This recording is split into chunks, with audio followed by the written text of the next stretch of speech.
onlar satmalıyam. Gedim evə dincəlim.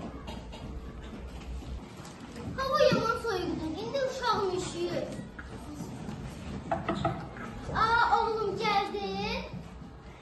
Malik, oğlum, sen indi bazarda olmalısan. Sen niye evdesən?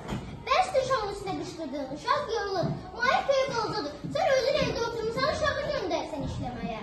Hey, bu evin böyüyü mən deyirəm. Mən nə dedimsə, o da olacaq. Hani, Malik, sənin qazandıqların. Ata, mən bugün çox yorulmuşam. Bugün bəsdir, yarısını sabah sataram. Hey, git satmağa devam et. Bir bazara gedir və polislə qarşılaşır. Oğlum, sənin valideynin hanı? Sən burada təksən? Bəli, təkər. Gəl görüm, sənin valideynin hanı? Dərs başladı. Maliki görməyən müəllim dedi.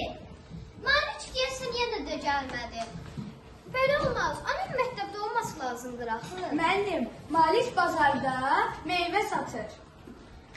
Mən onların evinə gedib deyəcəm. Belə olmaz. Müəllim polisə xəbər verir və birlikdə Malikgilin evinə gedirlər. Qapını döyürlər, qapını ata açır. Buyurun, nəyə baxmışdınız? Belə olmaz. Malikin işləməsi üçün hər yaşı azdır. O məktəbdə oxuyub təhsil almalıdır. Uşaqların məcburi işləməsi qanun pozuntusudur. Əmək Məcəlləsinin 46-cı maddəsinin 4-cü hissəsinə uyğun olaraq uşaqların işləməsi qadağandır. Ata peşman olur və deyir. Malik, bugündən sən yox, mən işləyəcəm. Sabah məktəbə gedəcəksən.